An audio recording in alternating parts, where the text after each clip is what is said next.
अस्सलामुअलैकुम वरहमतुल्लाहि वबरकातुहू। तो चलिए दोस्तों, आज फिर एक नई वीडियो के सामने तुम्हारे सामने हाजिर हैं हजरत मकबूलिया उर्दू हाई स्कूल के जानिब से नईम सर। तो चलिए, जो भी उर्दू टीचर्स, प्राइमरी टीचर्स उम्मीदवार हैं, उनके लिए कन्नड़ा में जो आने वाला एक इंपॉर्टेंट टॉपिक क्या है ना, आज के इस वीडियो में हम कवर कर रहे हैं। इसके रिलेटेड एक क्वेश्चन मैक्सिमम आने का चांसेस है, ज्यादा तादाद में है। तो आज के इस वीडियो में वो टॉपिक क्या है देखेंगे। तो वो टॉपिक का नाम है ज्ञानपीठ प्रशस्ति। कौन सा इनाम के बारे में हम देखेंगे? ज्ञानपीठ प्रशस्ति। ये इनाम के बारे में देखेंगे।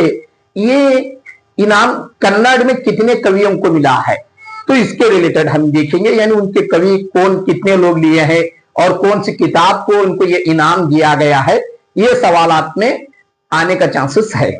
तो देखिए, फर्स्ट क्या है ना, ज्ञानपीठ प्रशस्ति कन्नड़ में कितने लोग लिए हैं और उनकी किताब देखने से खबर क्या है ना, एक ज्ञानपीठ प्रशस्ति, इसका बेसिक क्या है ना, नॉलेज हमें ली।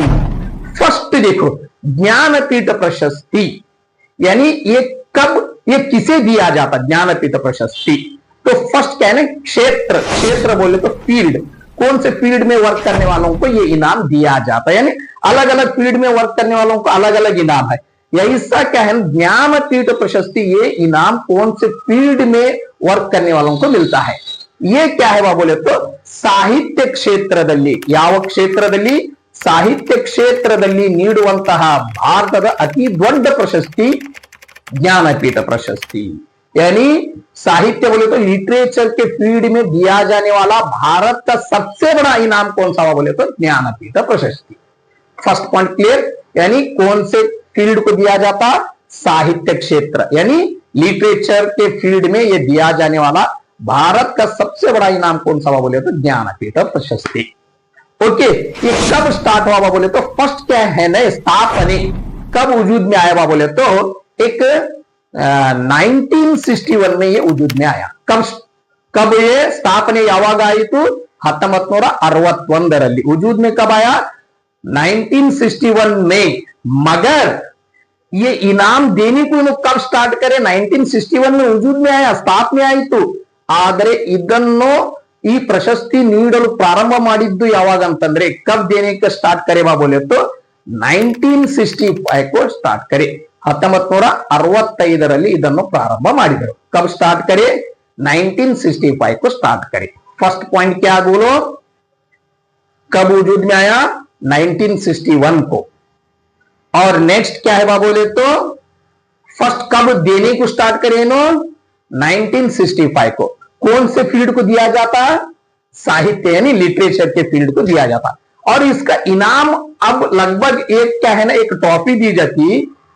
एक ट्रॉफी के साथ साथ क्या है बा बोले तो 11,000 या 11 लाख या 14 लाख इसके इनाम नकद के तौर पर इसे इनाम दिया जाता। एक ट्रॉफी के साथ 11 या चंद किताबों में 14 लाख, अब 14 लाख किया गया है। 14 लाख नकद इनाम के साथ एक ट्रॉफी के साथ ये इनाम दिया जाता, जो भी इस इनाम के जो पाते हैं उनके लिए। तो चलिए, इनाम हुआ। अब फर्स्ट क्या है बा बोले तो 1965 को फर्स्ट क्या है ना, ज्ञानपीठ प्रशस्ति कौन ले? ಮೊದಲ ಜ್ಞಾನಪೀಠ ಪ್ರಶಸ್ತಿ ಪಡೆದವರು ಯಾರು? फर्स्ट ज्ञानपीठ प्रशस्ति किसे मिला? तो किसे मिला बा बोले तो जी शंकर कुरूप। किसे मिला? जी शंकर कुरूप को मिला। तो इनो केरला वाले, कहां वाले नो? केरला वाले। और कौन सी लैंग्वेज है? मलयालम लैंग्वेज को फर्स्ट क्या है बा बोले तो ज्ञानपीठ प्रशस्ति मिला। ಮೊದಲ ज्ञानपीठ प्रशस्ति पಡೆದ भाषे, ऐसा भी सवाल आ सकता। पहला ज्ञानपीठ प्रशस्ति पाने वाला लैंग्वेज कौन सा है बा बोले तो मलयालम है। यानी किसे मिला? जी शंकर कुरूप को मिला। कौन सी लैंग्वेज? मलयालम। इन कहां वाले? केरला वाले। कब मिला? 1965 को मिला। इनकी किताब कौन सा बोले तो वडक्कुलल या वडक्कुजल बोल को भी बोले तो भी चलता, वडक्कुजल। ये किताब को इनको ये इनाम मिला। सो है एक पॉइंट। अब नेक्स्ट ऐसा भी सवाल आ सकता, क्या बा बोले तो ज्ञानपीठ प्रशस्ति पಡೆದ ಮೊದಲ ಮಹಿಳೆ, पहली खातून कौन है? ज्ञानपीठ इनाम पाने वाली पहली खातून कौन है कर पूछता है। कौन बा बोले तो आशापूर्ण देवी। कौन बा? आशापूर्ण देवी। इन कौन सी लैंग्वेज को मिला बा बोले तो इनको बंगाली लैंग्वेज। कौन सी ಯಾವ ಭಾಷೆಗೆ? ಬಂಗಾಳಿ ಭಾಷೆಗೆ ಮೊದಲ ಜ್ಞಾನಪೀಠ ಪ್ರಶಸ್ತಿ ಪಡೆದಂತಹ ಮಹಿಳೆ ಯಾರು? आशापूर्ण देवी। ಯಾವ ಭಾಷೆ? कौन सी लैंग्वेज? बंगाली लैंग्वेज। अब चलो ये अच्छा हुआ। अब भी एक सवाल ये भी आ सकता कि ज्ञानपीठ प्रशस्ति इनाम पाने वाले सबसे ज्यादा इनाम पाने वाली लैंग्वेज कौन सी है? ಅತಿ ಹೆಚ್ಚು ಜ್ಞಾನಪೀಠ ಪ್ರಶಸ್ತಿ ಪಡೆದಂತಹ ಭಾಷೆ ಯಾವುದು? यानी सबसे ज्यादा ज्ञानपीठ प्रशस्ति इनाम पाने वाली लैंग्वेज कौन सी है बा बोले तो कौन सी लैंग्वेज? हिंदी लैंग्वेज। कौन सी लैंग्वेज? हिंदी लैंग्वेज को अब तक का 12 ज्ञानपीठ प्रशस्ति मिले हैं। कितने ज्ञानपीठ प्रशस्ति मिले हैं? 12 मिले हैं। सेकंड कौन सी लैंग्वेज बा बोले तो हमारी कन्नड़। यानी कन्नड़ को 8 मिले हैं और उर्दू को 5 मिले हैं। इसी तरीके से हम देखते गएंगे। और एक सवाल ये भी आ सकता है, क्या बा बोले तो एक सवाल क्या आ सकता तुम ना 2025 में किसे मिला? यानी अब तक का 59 ज्ञानपीठ अवार्ड दिया गया। कितने अवार्ड दिया गया? 59 ज्ञानपीठ अवार्ड दिया गया। तो 59 किसे मिला बा बोले तो 59 किसे मिला बा बोले तो देखेंगे। चलिए वो किसे मिला है, क्या है ना डिटेल अब देखते चलिए। अब वीडियो आगे बढ़ेंगे। तो कन्नड़ में कितने मिले हैं? टोटल 8 मिले हैं। 8 को एक एक के साथ देखते गएंगे।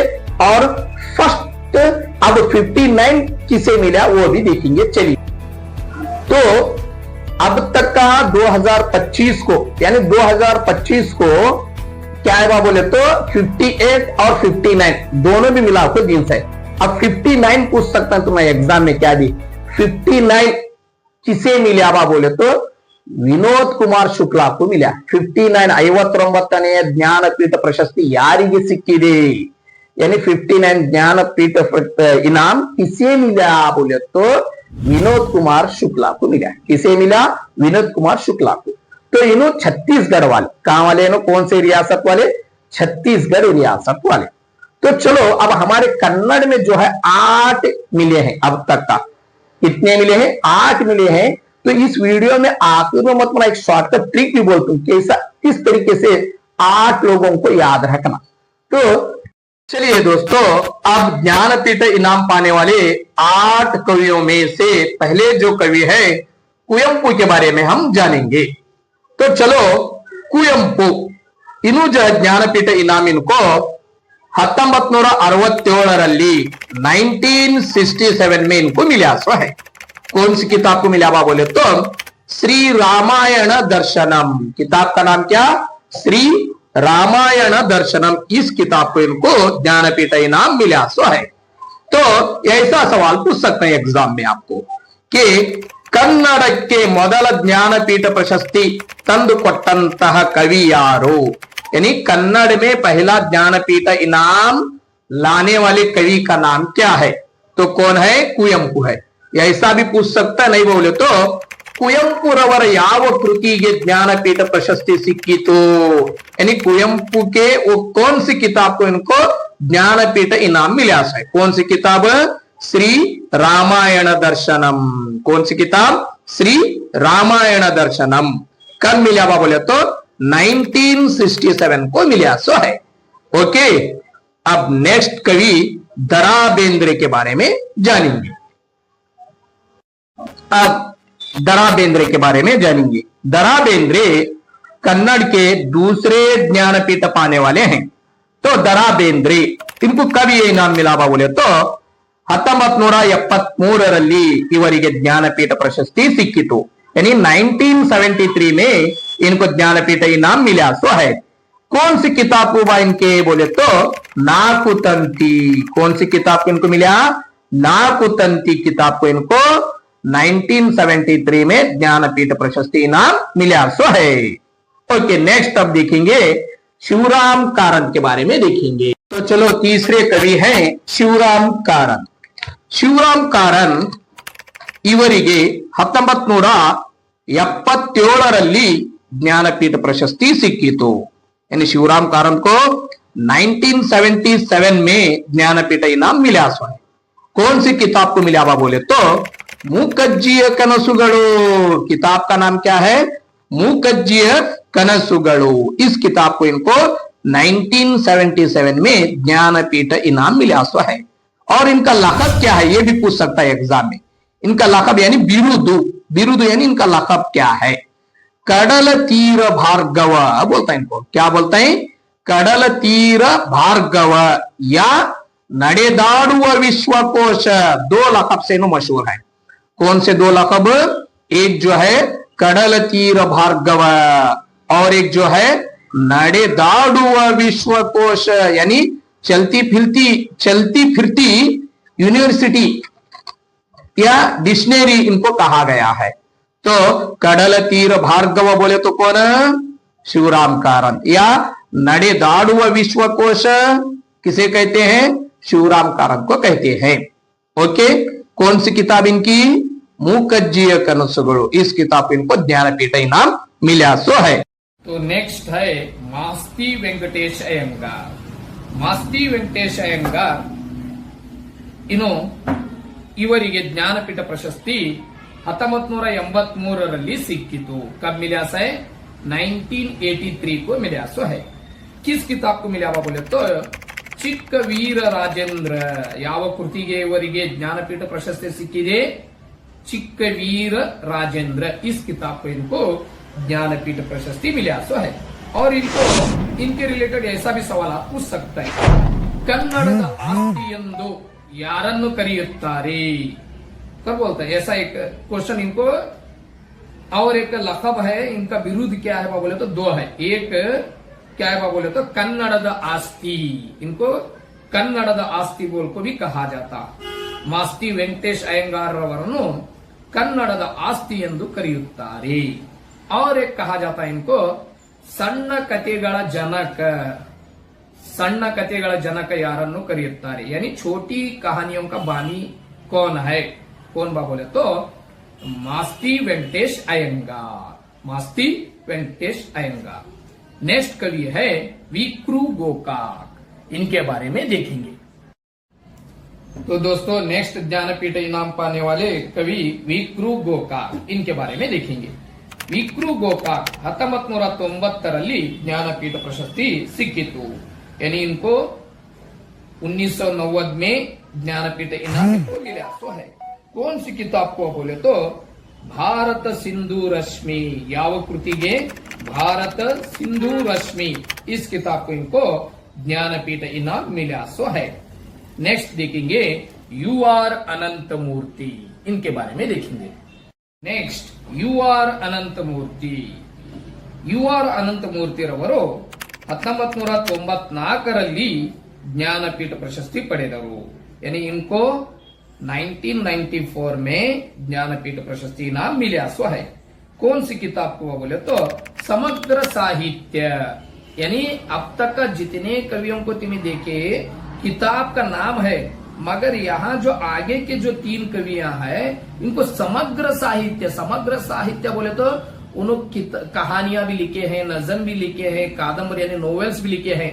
यानी पूरे लिहाज से लिटरेचर को उन्हें क्या देन दिए हैं उसको मद्देनजर रखते हुए इनको समग्र पूरी लिहाज से उनको ये इनाम दिया है। उसे समग्र साहित्य बोलते हैं। इनको कई को मिला है? समग्र साहित्य को इनको इनाम मिला है। ज्ञानपीठ प्रशस्ति कब मिला बोले तो 1994 को 1994 को इनाम मिला है इनको। नेक्स्ट गिरीश कार्नाड देखेंगे। तो जो है गिरीश ಕಾರ್ನಾಡ್ ಇವರಿಗೆ 1998ರಲ್ಲಿ ज्ञानपीठ प्रशस्ति सिक्किತು। कब मिला बोले तो 1998 को इनको ज्ञानपीठ प्रशस्ति इनाम मिला है। किसे मिला बोले तो इनको समग्र साहित्य यानी पूरी लिहाज से यानी समग्र साहित्य, इसके लिए उनको ज्ञानपीठ प्रशस्ति इनाम मिला है। कब मिला? 1998 मिला है। नेक्स्ट कवि, आखिरी कवि जो है चंद्रशेखर कंबार। इनके बारे में जानेंगे। चलिए लास्ट कवि जो है ಚಂದ್ರಶೇಖರ್ ಕಂಬಾರ್. ಚಂದ್ರಶೇಖರ್ ಕಂಬಾರ್ ಅವರಿಗೆ 2010ರಲ್ಲಿ ಜ್ಞಾನಪೀಠ ಪ್ರಶಸ್ತಿ ಸಿಕ್ಕಿತು. यानी इनको 2010 में ज्ञानपीठ इनाम मिला सो है. कई के लिहाज से, पूरे लिहाज से, यानी समग्र साहित्य, पूरे लिहाज से, यानी लिटरेचर को क्या देन दिए हैं उसे मद्देनजर रखते हुए इनको ज्ञानपीठ इनाम दिया सो है. 2010 में इसे समग्र साहित्य बोलते हैं. तो सवाल ऐसा भी पूछ सकते हैं तुम ना, ये ऑलरेडी टीचर्स रिक्रूटमेंट में पिछले बार जो सीईटी हुआ था उसमें पूछे सो है. उस सीईटी में ऐसा पूछे थे, ಕನ್ನಡಕ್ಕೆ 8ನೇ ज्ञानपीठ प्रशस्ति ತಂದು ಕೊಟ್ಟಂತಹ कवि यारू, यानी कन्नड़ में 8वां जो ज्ञानपीठ लाने वाले कवि का नाम क्या है बोल के, कौन बोलो? ಚಂದ್ರಶೇಖರ್ ಕಂಬಾರ್. ऐसा तो पूछते हैं. इत्तीचेಗೆ ಕನ್ನಡಕ್ಕೆ ज्ञानपीठ प्रशस्ति यारिगे सिक्किदे करको पूछते हैं. पूरे 8 कवियों को हमें देखे, तो इन 8 कवियों को भी हमें इजी ट्रिक, शॉर्टकट ट्रिक से कैसा याद रखें. एक फार्मूला है, उस फार्मूला के जरिए से ये 8 कवियों को, यानी ज्ञानपीठ जो मिले हैं 8 कवियों को कैसा याद कर सकते हैं, यानी उनके नाम का फर्स्ट इनिशियल लेने का लिए कोई एक शॉर्टकट ट्रिक बनाए हैं. वो कैसा बनाए हैं देखिए. शॉर्टकट ट्रिक ऐसा है, कूद सीमा VUR गीच. कूद सीमा VUR गीच, यानी कूद का मतलब कू से मुराद कुवेंपु, द से दरा बेंद्रे, शी से शिवराम कारंत, मा से मास्ती वेंकटेश अयंगार, वी से विक्रु गोकाक, यू से UR अनंत मूर्ति, गी से गिरीश कार्नाड, च से चंद्रशेखर कंबार. कूद सीमा VUR गीच, इस फार्मूले के जरिए से तुम्हें इसे 8 कवियों को याद रख सकते हैं इजी तौर पर.